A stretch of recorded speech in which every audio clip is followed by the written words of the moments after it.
Welcome back to our coverage from Estoril Portimão Marraquexe Rally, leg 1. So today, just a day for getting settled in, a 4-kilometre super special, followed by a 170-kilometre proper special stage. But all you're going to do is lose the event in Portugal. It's important to make it across to Africa. That's where everybody always used to say the Dakar started, and you can see from our interviews in the first section that all the riders and drivers thinking the same. So Felipe Campos, home crowd, third fastest, said he wanted to attack the stages. And the car is okay, and I hope we have a good time, and second, third place I think, and in the next stage I hope to finish in the Portimão in first. Ricardo Leal dos Santos with Paulo Fiuza sat alongside him, very surprised to be second fastest in the older BMW X5. Difficult to muscle the car around this short sprint stage, especially for the spectators this were, and there were a lot of them about. Said he went hard, the prologue went well, and this afternoon I'm going to down the pace a bit because my car is for Africa. It's not prepared for narrow technical stages such as these. You see the car really pitching and rolling about, very tight and twisty stuff.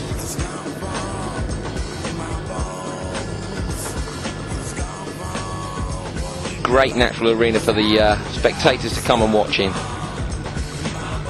And a fantastic start for the Portuguese pairing in front of their home crowd. Leonid Novitsky, World Cup leader, showing BMW the team to beat. Fastest by 3 seconds over the short and technical super special stage. Saying pretty good, no worries, I'm happy. And where he wants to be. So Novitsky saying that if he wins this event, he's in a position, this is round 3 out of 4 rounds for this year's FIA Cross Country World Championship, and if Novitsky can win this one, most of his competitors haven't come along, and it means that he'll take the championship. So he's going to be keen to get a good result, but it's often hard to compete when you haven't got anyone there with you to compare your times against. It can be hard to find a good rhythm. This stage very fast, very twisty, very nice. Obviously having a great time. So positions after stage 1, Novitsky leading by 2.6 seconds from Leal dos Santos, and Campos in third, a further 2.9 seconds back. Barbosa, Oliveira rounding out the top 5. Felipe Campos on special stage 2, 170 kilometres. 4 minutes faster than everyone else, despite getting lost twice, and he ran out of fuel just after the stage. These cars can do an enormous amount of kilometres before running out of fuel, so obviously running a light fuel load, just desperate to try and get a bit of an advantage. He said he didn't expect to see so much sand on the stage, got lost twice, all is well for now. Took the opportunity, feels more comfortable on the Portuguese stages, and wanted to make sure that he made as much of an advantage as he could before heading across to Africa. Just doesn't feel quite so comfortable on the African stages and has a bit to learn. Much more like a conventional rally stage, these roads, not the wide open expenses we're going to see in Morocco. Eric van Loon from the Netherlands, second fastest, 4 minutes 45 behind a V6 engine in the Mitsubishi. He's the only Dutch driver run by the same team as Miguel Barbosa, very happy with the car, and finishing second place ahead of nearly all the FIA priority drivers. Great drive, says the car was fantastic, much better than the driver. I think second place was a fantastic result for both. Helder Oliveira, Nissan Pathfinder, third fastest, young but experienced national and Dakar racer. Didn't push too hard, but obviously found a nice rhythm. Very quick sections down through the trees. We're going to hear from Helder. At this moment the car has no problems, it was very good. For me it is very important this moment and the first 20 kilometers I think to get to know better the car. But I think we can do here a good result. Miguel Barbosa already complaining about a lack of power. New car with a new engine, and it's a Group N engine from a Mitsubishi Lancer. You can hear there popping and banging with the anti-lag. Leading Group T1.2 and also leading the local Portuguese championship. Eric Vigouroux, fifth fastest, 10 minutes 18 behind Campos, said the big truck was too large for the twisty tracks and very dangerous with the trees, very close. Having won the 24 hours of Marrakesh, I suspect he's used to a bit more space out in the deserts, but nonetheless a good position. And what a fantastic truck.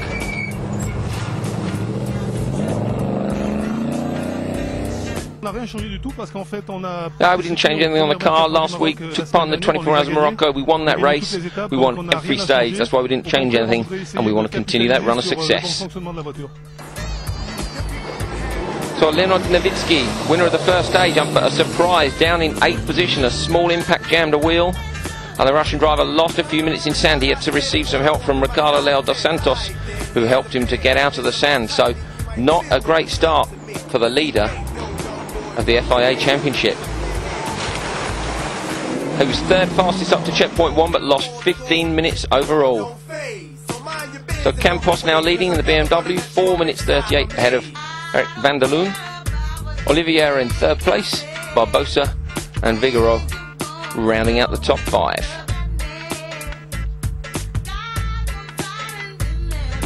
We're hearing as well there might well be some road penalty for Barbosa, Campos and Novitsky for speeding in a 30-kilometre zone. So all these things are tracked with GPS tracking. Whenever they pass through somewhere that's dangerous, they get a warning in the car that they need to slow down and from the road, but they're supposed to follow that.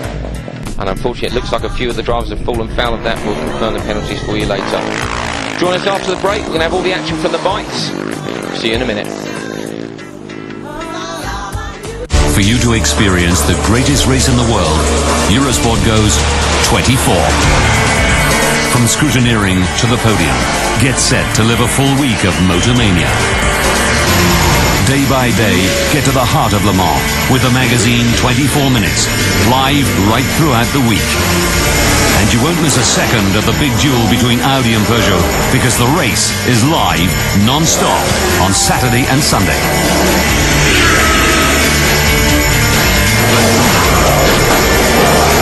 The Le Mans 24-hour race from June the 7th to the 13th, live and in high definition on Eurosport and Eurosport 2.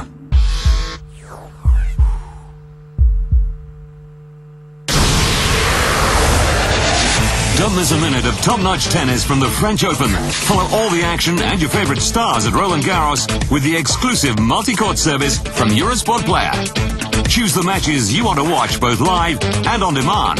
To find out more, go now to EurosportPlayer.com.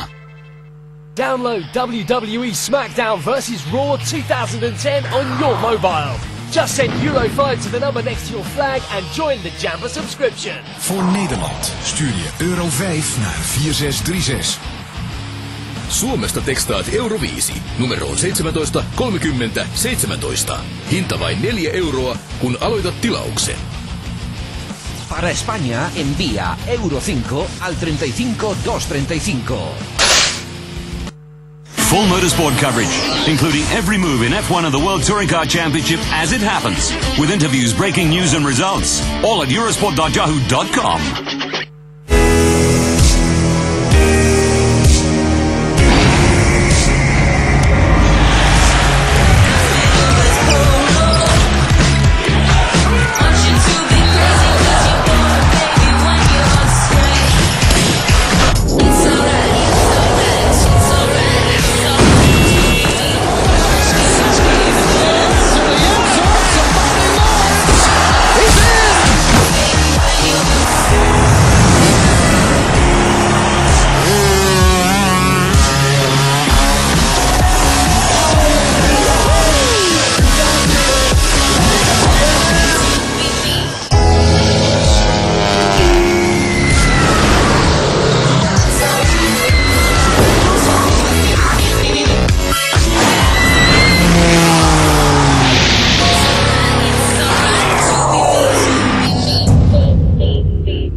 So welcome back, joining us for the action from the bikes on the first day of the Estoril Portimão Marraquexe rally, and Luis Correa, national motocross champion, won the super special stage. This is his first time in an endurance event, a Dakar style event, and some people weren't expecting him to win, but a short 4 kilometre stage suited his style perfectly, and he took the scratch time. He's happy with that, because it means he's not going to follow any dust on the further stages, but then realised that he had never used a road before and it was going to be quite hard work for him leading out for the second stage. Paulo Goncalves, no problems on the first stage for the BMW rider, only lost a second, said it was a funny stage, but said he was leaving in a good position for the afternoon. He didn't want to come out in the lead. Was it important to be fast in this first? I think the best is starting 3 or 3rd position, but if I win, I start first and I ride with the road book, and it's not new for me, and I go try good ride with the road book. Mario Petreo, 2009 Portuguese off-road champion Suzuki rider, lost 3 seconds for the leader and said he'd ridden as fast as he could. It was a new experience for him. It was a long race and an unknown journey. We're still at home in Portugal and the evidence has barely begun. So a lot of these guys really looking forward to this, but with a lot to learn. Helder Rodriguez on the Yamaha 450, a careful start for one of the big favourites, somebody with a lot of experience. A short, fast stage, and he said he slightly lowered his pace in the middle to avoid starting at the front this afternoon. So you can see a real difference between the experienced riders and the newcomers. Frans Verhoeven on the BMW 450, the Netherlands rider, had a problem on his bike when they installed the GPS system. They cut one of the wires. He had a very stressful scrutineering very late and in a hurry, and not a good way to start the race, so he took it easy just to get his head into the right place.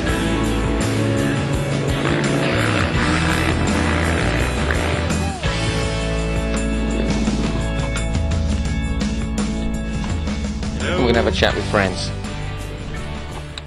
Well, it's the first time for me doing this race. I looked very forward to it, to race here, because it was a while I didn't race since Abu Dhabi, and we were quite busy developing the new BMW rally bike, and it's always also a test for us here to test the bike, and also in conditions like in Morocco. So I'm really happy to be here, and as you see, the weather is nice, and up there where I live it's still wet and cold, so I'm happy. David Casto on the Sherco arrived late at night in Estoril. The mechanics put the bike through scrutineering for him, and he took it easy on the first stage, 10 seconds behind Correa.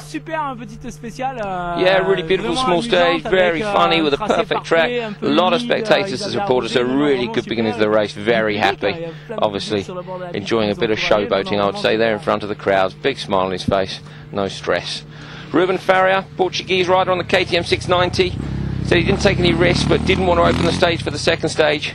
He went off the road slightly in a wet area, but no problems for him on the bike. There's a lot of navigation in the second stage. I tried to stay in the pack just to see how the race will go and not open the road this afternoon. At the moment, I don't know exactly where I finished in the ranking, but most important for me was not to open the road. Very important to attack on the second stages. So for this first stage, the ranking for the super special of the bikes won't actually affect their overall classification. All it's going to do is decide the running order, and that's why so many of the guys were keen not to lead, because they just want to push this afternoon, chase someone at the front who's doing the navigation for them, and see if they can set a great time. Helder Rodriguez knows this stage very well, didn't take any risks, and is surprised to make the best stage time of the day. He said it was a beautiful day and had a 23-second lead.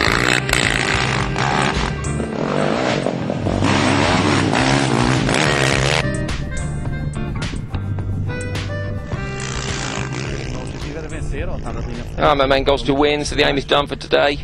It was a difficult day with difficult navigation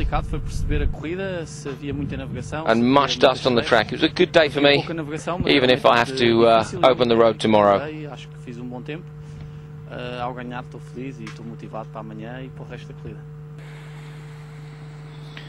Luis Correa then defying his inexperience at the navigation. His first experience of a cross-country rally, the young Portuguese continues to be a surprise and takes the second fastest time on the second special stage, keeping second spot in the overall classification. So it could be one to watch. This is my first rally, and that special is a little bit more easy for me because I have the lines, the cars, and I feel the lines. And I followed the lines, and I learned the route book, but I learn really slow. But it's good for my training for tomorrow. Tomorrow and other days is really important, the road book, and it's good for me in that second place. Faria, the last remaining KTM Works rider, didn't take any risks, lost 2 minutes 27. and just said the bike was a bit too heavy for the short and twisty stage. Frans Verhoeven on the BMW 450 with the problem since scrutineering. He just wanted to raise the rhythm progressively and lost 3 minutes 23 on this first leg. He's waiting for Morocco to attack and make the difference. Everything went well on a very varied special. David Casto on the Sherco. As with Faria and Verhoeven, he won't attack before Morocco. Nice and slow, losing 5 minutes, but not worried. He said that bike's a bit heavier than one he used in the last round at Sardinia. Paulo Goncalves took a branch of a tree and broke his oil pipe and lost the oil. Classification for special stage 2, Helder Rodriguez leading from Correa, Faria, Verhoeven and Casto, but all still to play for. And it's really going to be the long stages when we get down to Morocco, which are going to decide who wins this rally.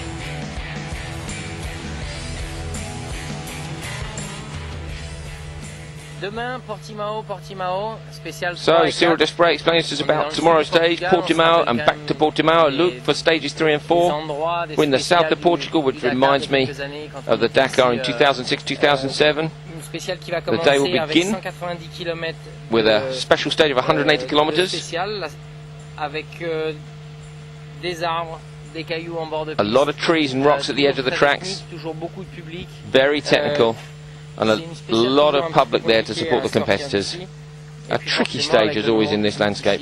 And then, as we have a lot of fans for cross-country rallying in Portugal, the organisers have made a second small stage, the fourth, just for the show, in front of the public in Portimão, near the well-known circuits. A beautiful second race day in the Algarve. So thanks for joining us for the first day's action. We'll see you for the rest of the week for highlights from the Portimão to Marrakesh rally.